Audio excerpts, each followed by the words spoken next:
Alligator Alcatraz has been in the news a lot this last week. This is a immigration detention facility that the Trump administration is working with the Florida government to establish in the middle of the Florida Everglades.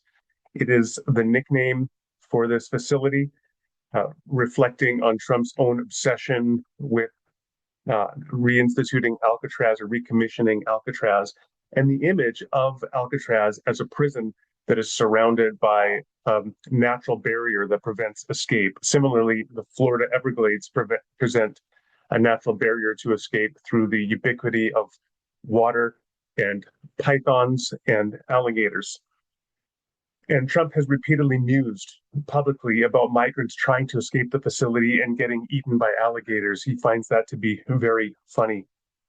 Now, some of the many threats that are posed by um, this facility includes the fact that there's the heat, there's the humidity, there's the serious risk of disease due to the ubiquity of mosquitoes in the middle of the Florida Everglades in summer. You can only imagine what those conditions would be like. The people who are being sent there are not, quote, the worst of the worst, right? All these terrible criminals that Trump would always talk about. But anybody who's been arrested under federal government program 287G, which targets people lacking a legal status to be in the United States. So it could be a man, a loving father and husband who's worked diligently for years, uh, within the state, let's say in the fruit growing industry, something like that, working in the restaurant industry, they could be sent to this place. And one of the most heinous things about it, something which the Independent called, quote, the banality of evil, is the fact that the state GOP is running an online merchandise store to sell alligator Alcatraz merchandise. So you can get your ball caps, you can get your t-shirts, you can get your bumper stickers, all promoting and making fun of migrants who've been locked up in these cages. This is the pro-life GOP and the MAGA movement today. This got my attention in the last few days. This was an article posted by the Christian Post. Now, you may not know this, but I actually wrote for the Christian Post for a couple of years. In fact, my relationship with the Christian Post goes back to 2009 when I was one of their bloggers.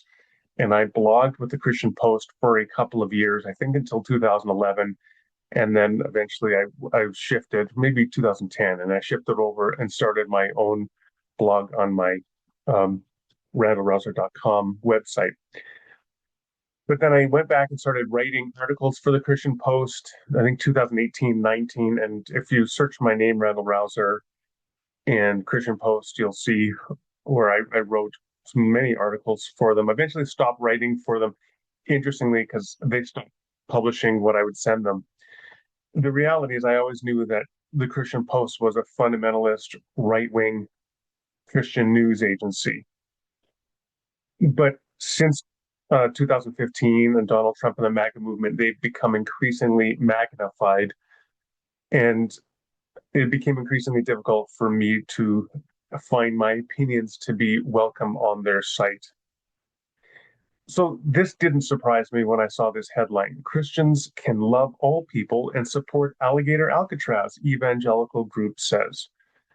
But I wanted to take a look at this and see, well, what were they going to say? How were they going to address this monstrosity, this moral monstrosity, this dehumanizing internment camp?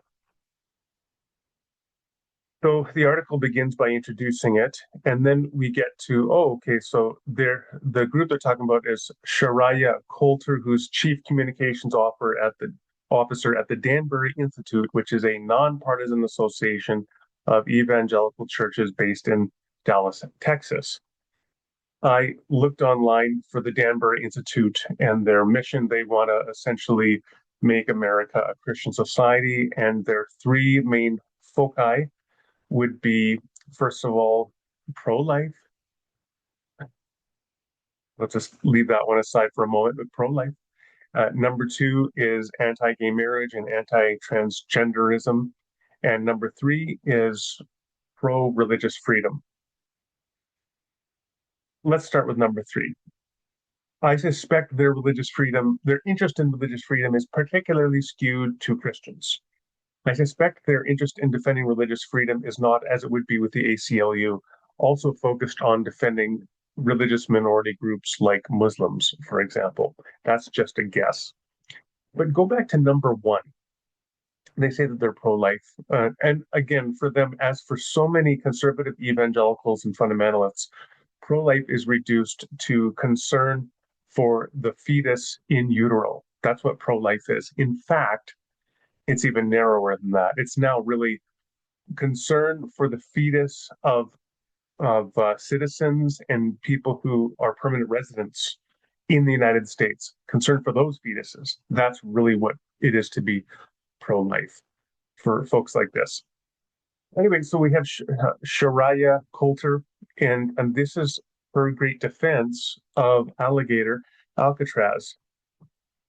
They quote her as saying, when non-citizens are lured to cross the border illegally and undertake a dangerous journey which they may not survive, many women, children risk being raped, killed, taken into human trafficking rings. So the first thing they want to emphasize here, they're really concerned about people being trafficked across the border. That's really what their concern is. Well, of course, Alligator Alcatraz is about arresting and interning people in a prison camp in the middle of the Florida Everglades, not because they were trafficking human beings, because they lack legal status to be in the United States. As I said, this could have been a loving father and husband who has diligently worked for years in the fruit growing industry or in the hospitality industry within Florida. That person could be sent to the internment camp. So this is such baloney. They're trying to say, oh, we're really concerned about migrants being harmed by coming to the United States. That has nothing to do with Alligator Alcatraz. And then her next argument, she says, people inside and outside of America are taught by the actions of the nation that our laws are impotent. It is wrong to convey to people it is okay to break the law. And then she's going to allude to scripture, really concerned about what scripture says about following the law. So her second argument in this article then is that we need Alligator Alcatraz because that really emphasizes the importance of following the law.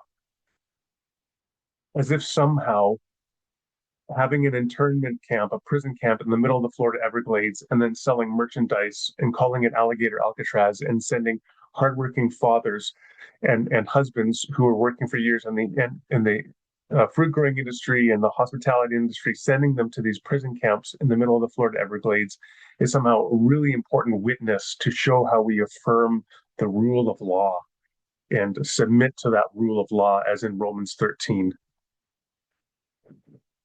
And then we read this. Christians can love all people they encounter and work to share the good news with all they encounter while still upholding the nation's laws, advocating for secure borders that protect innocent life. Again, really concerned with innocent life, and desiring a safe immigration process to those willing to enter the nation through legal routes. Blah, blah, blah. Article goes on. There is no specific defense of placing an internment camp in the middle of the Florida Everglades. There's no specific treatment, recognition of the fact that Donald Trump has been joking about dehumanizing immigrants and fantasizing about them getting eaten by alligators in the swamp. There's no acknowledgement of how grossly dehumanizing and immoral it is to brand this internment camp Alligator Alcatraz and to sell merchandise. As many people have noted, I mean, not even the Nazis in World War II were branding Camp Auschwitz and selling merch. Yet this is where Republicans who profess to be pro-life are today. So then the last thing I just want to say is it's so painfully obvious that this article, where there's absolutely no substance to this in terms of actually defending the controversy surrounding Alligator Alcatraz. All there is the thinnest imaginable apologetic defense from a complete hypocrite from the Danbury Institute who professes to be pro-life and to care about life and just throws up all sorts of deflections in terms of addressing the real moral issues at stake here. So, pro-life, I think not.